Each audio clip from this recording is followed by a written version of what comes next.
श्री सूर्य स्तोत्रम्। ओम नमो भगवते सूर्याय नमः। आदिदेव नमस्तुभ्यं प्रसीद मम भास्कर। दिवाकर नमस्तुभ्यं प्रभाकर नमोस्तुते। सप्तास्वरथमारूढं प्रचण्डं कश्यपात्मजं श्वेतपद्मधरं देवं तं सूर्यं प्रणमाम्यहम्।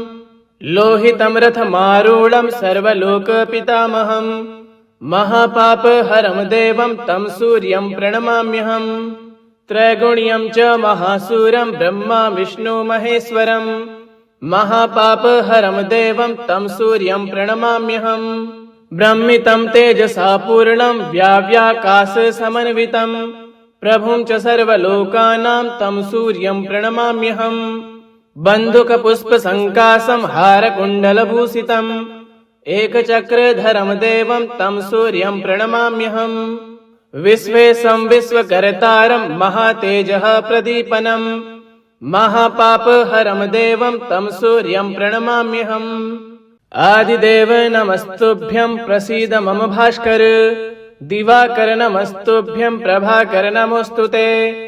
सप्तास्वरथमारूढं प्रचण्डं कश्यपात्मजं श्वेतपद्मधरं देवं तं सूर्यं प्रणमाम्यहम्।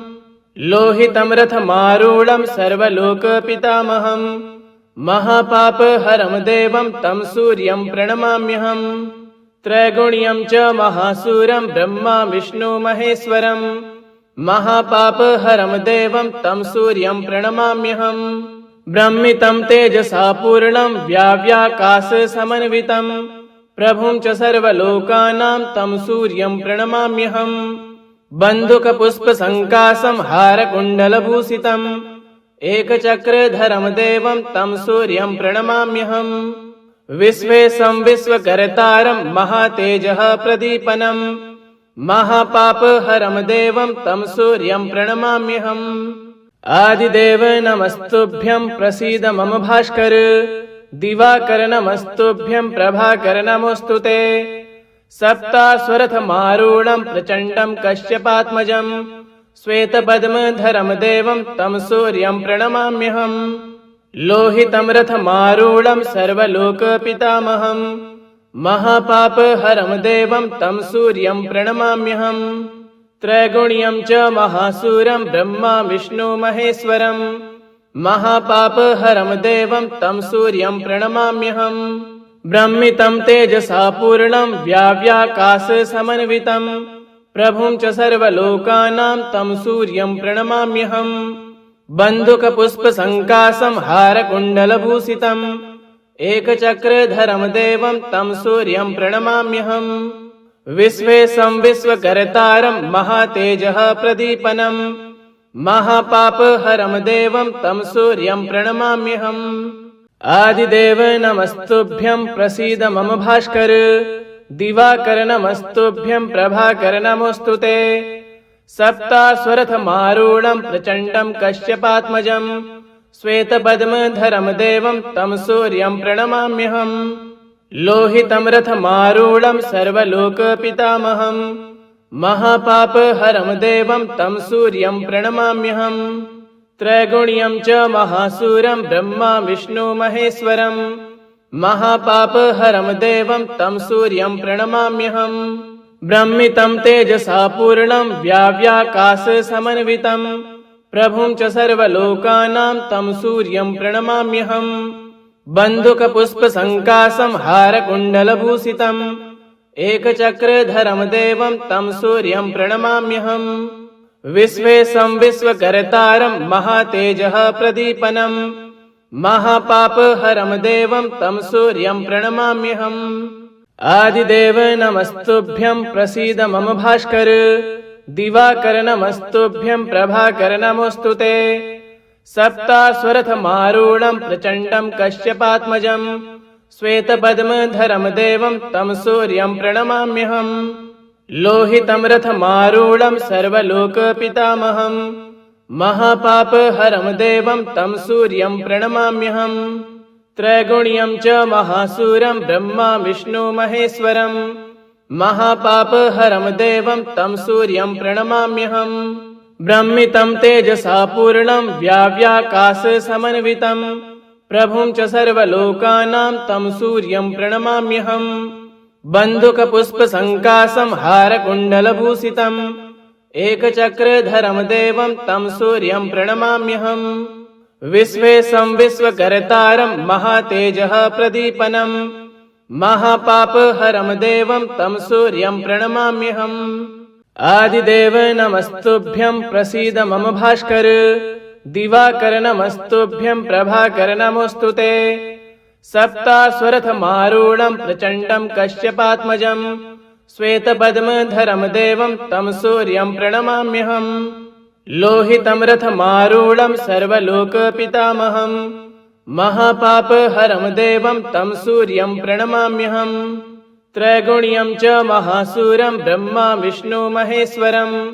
महापापहरं देवं तं सूर्यं प्रणमाम्यहम् ब्रह्मितं तेजसा पूर्णं व्याव्याकाशसमन्वितं प्रभुं च सर्वलोकानां तं सूर्यं प्रणमाम्यहम् बन्धुकपुष्पसङ्काशं हारकुण्डलभूषितम् एकचक्रधरं देवं तं सूर्यं प्रणमाम्यहम् विश्वेशं विश्वकर्तारं महातेजः प्रदीपनं महापापहरं देवं तं सूर्यं प्रणमाम्यहम् आदिदेव नमस्तुभ्यं प्रसीद मम भास्कर दिवाकर नमस्तुभ्यं प्रभाकर नमोऽस्तुते सप्तास्वरथमारूढं प्रचण्डं कश्यपात्मजं श्वेतपद्मधरं देवं तं सूर्यं प्रणमाम्यहम् लोहितं रथमारूढं सर्वलोकपितामहं महापापहरं देवं तं सूर्यं प्रणमाम्यहम् त्रैगुण्यं च महासूरं ब्रह्मा विष्णु महेश्वरं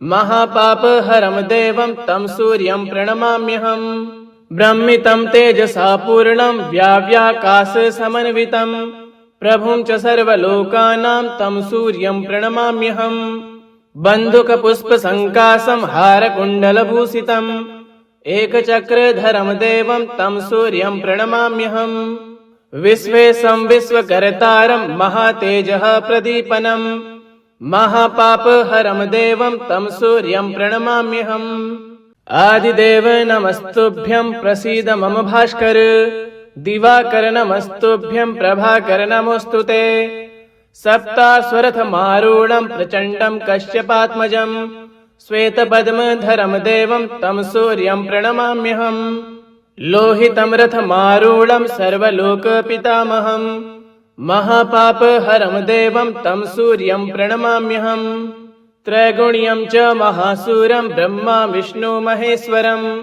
महापापहरं देवं तं सूर्यं प्रणमाम्यहम् ब्रह्मितं तेजसा पूर्णं व्याव्याकाशसमन्वितं प्रभुं च सर्वलोकानां तं सूर्यं प्रणमाम्यहम् बन्धुकपुष्पसङ्काशं हारकुण्डलभूषितम् एकचक्रधरं देवं तं सूर्यं प्रणमाम्यहम् विश्वेशं विश्वकर्तारं महातेजः प्रदीपनं महापापहरं देवं तं सूर्यं प्रणमाम्यहम् आदिदेव नमस्तुभ्यं प्रसीद मम भास्कर दिवाकर नमस्तुभ्यं प्रभाकर नमोऽस्तुते सप्तास्वरथमारूढं प्रचण्डं कश्यपात्मजं श्वेतपद्मधरं देवं तं सूर्यं प्रणमाम्यहम् लोहितं रथमारूढं सर्वलोकपितामहं महापापहरं देवं तं सूर्यं प्रणमाम्यहम् त्रैगुण्यं च महासूरं ब्रह्मा विष्णु महेश्वरं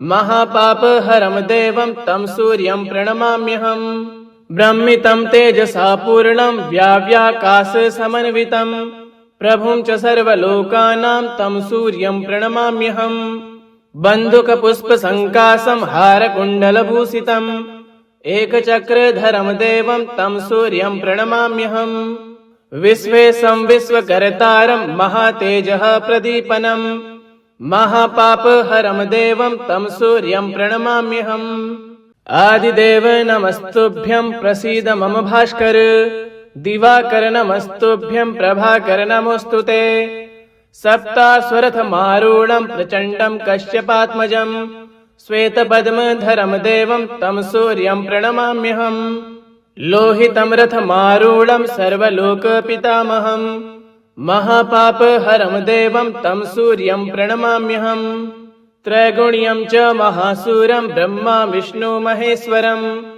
महापापहरं देवं तं सूर्यं प्रणमाम्यहम् ब्रह्मितं तेजसा पूर्णं व्याव्याकाशसमन्वितं प्रभुं च सर्वलोकानां तं सूर्यं प्रणमाम्यहम् बन्धुकपुष्पसङ्कासं हारकुण्डलभूषितम् एकचक्रधरं देवं तं सूर्यं प्रणमाम्यहम् विश्वेशं विश्वकर्तारं महातेजः प्रदीपनं महापापहरं देवं तं सूर्यं प्रणमाम्यहम् आदिदेव नमस्तुभ्यं प्रसीद मम भास्कर दिवाकर नमस्तुभ्यं प्रभाकर नमोऽस्तुते सप्तास्वरथमारूढं प्रचण्डं कश्यपात्मजं श्वेतपद्मधरं देवं तं सूर्यं प्रणमाम्यहम् लोहितं रथमारूढं सर्वलोकपितामहं महापापहरं देवं तं सूर्यं प्रणमाम्यहम् त्रैगुण्यं च